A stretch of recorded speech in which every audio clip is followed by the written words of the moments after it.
স্বাগতম স্বপ্নপূরণ একাডেমিতে। আশা করি তোমরা সবাই ভালো আছো। আজকের ট্রান্সলেশনের উপর একটা বিশেষ ক্লাস এনেছি, যেটা খুবই গুরুত্বপূর্ণ। চলো ক্লাসটা শেষ পর্যন্ত করে দেখি। সুজয় বুঝি পরীক্ষায় ফেল করিয়াছে। তাহলে সুজয়টা এখানে কি? সাবজেক্ট।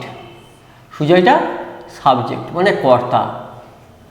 ফেল করিয়াছে মানে ভার, আর অন্তঃসহায়িকা ছয়কার আছে মানে প্রেজেন্ট পারফেক্ট টেন্স, যেখানে সাবজেক্ট থাকবে plus have slash has plus ভার্বের থ্রি মানে 3 নম্বর রূপ মানে ভৃতি ব্যবহার করা হয়।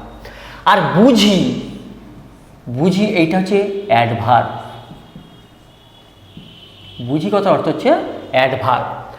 আর হচ্ছে প্লেস অফ অ্যাডভার্ব। অ্যাডভার্ব আমরা কোন জায়গায় সব থেকে বেস্ট? অ্যাডভার্ব আমরা বাক্যের শুরুতে ব্যবহার করতে পারি, তাহলে কমা দেবো। অ্যাডভার্ব বাক্যের শেষেও ব্যবহার করা যায়, কিন্তু বেস্ট হবে অ্যাডভার্ব হচ্ছে সাহায্যকারী এবং মূল ভার্বের, সাহায্যকারী ভার্ব এবং মেন ভার্বের মাঝখানে দিলে আরও বেটার হয়। তাহলে সুজয় সাবজেক্ট, বুঝি অ্যাডভার্ব, ফেল করিয়াছে আমাদের টেন্স প্রেজেন্ট পারফেক্ট টেন্স। তাহলে এই বুঝি সেন্সটা আমরা কীভাবে আনবো? তাহলে আমরা কি লিখবো? আন্ডারস্ট্যান্ড। আন্ডারস্ট্যান্ড মানে তো ভার মানে বোঝা, কিন্তু এই বুঝি সেন্সটা আসে না। এই বুঝির ক্ষেত্রে আমরা আন্ডারস্ট্যান্ড ব্যবহার করতে পারি না। এই বুঝির ক্ষেত্রে আমরা দুটো যেমন আমরা ব্যবহার করতে পারি, পারহ্যাপস ব্যবহার করতে পারি, অথবা লাইকলিও ব্যবহার করতে পারি, অথবা আই প্রিজার্ভ মানে আমি অনুমান করি, এটাও ব্যবহার করে আমরা এই বুঝি সেন্স আনতে পারি। তাহলে চলো এই সেন্টেন্সটাকে আমরা ট্রান্সলেশন করে দেখি। তাহলে সুজয় দিলাম প্রেজেন্ট পারফেক্ট টেন্স, তার মানে কি আসবে? সুজয় হ্যাজ। দেখো এটা অক্সিলারি ভার্ব মানে সাহায্যকারী ক্রিয়া। তারপর আমি বলেছি যে অ্যাডভার্ব অক্সিলারি ভার্ব এবং মেন ভার্বের মাঝখানে দিলে বেটার হয়, তাহলে এখানে লিখো পারহ্যাপস। মেন ভার্বটি ফেল করিয়াছে, ফেইল। তাহলে Sujoy has failed, Sujoy has perhaps failed in the examinations.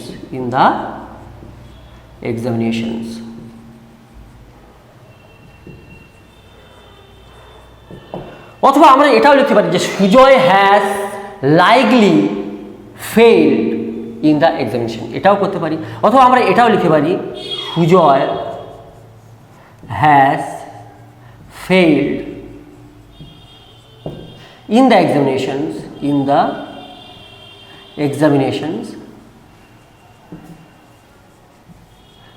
Comma দিয়া আই প্রিজার্ভ মানে আমি বুঝি। তার মানে আমরা কতভাবে করতে পারি এই বুঝি সেন্স কিভাবে আনবো? সুজয় হ্যাজ পারহ্যাপস অথবা Sujoy has likely failed in the examinations, এটাও হতে পারে। অথবা Sujoy has failed in the examinations I preserve. অথবা আমরা আরও কয়েকটা সেন্টেন্স যদি আমি বলি, সে বুঝি আগামীকাল আসবেন। তাহলে আসবেন এখনো আসেনি তো, তাহলে will he likely come tomorrow করতে হবে। অথবা will he perhaps come tomorrow. আমরা এভাবেও আমরা এই বুঝি সেন্সটা আনতে পারি। অর্থাৎ আমরা এই পারহ্যাপস, লাইকলি, আই প্রিজার্ভ এই 3টে শব্দ ব্যবহার করে আমরা এই বুঝি সেন্সটা আনতে পারি। আশা করি তোমাদের এই বুঝি শব্দটা নিয়ে আর কোনো সমস্যা থাকবে না। ক্লাসটি যদি তোমাদের ভালো লেগে থাকে তাহলে স্বপ্নপূরণ একাডেমিকে একটা সাবস্ক্রাইব করবে এবং বন্ধুদের মাঝে পাঠিয়ে দেবে। স্বপ্ন হোক পূরণ, স্বপ্নপূরণ একাডেমি। Thank you.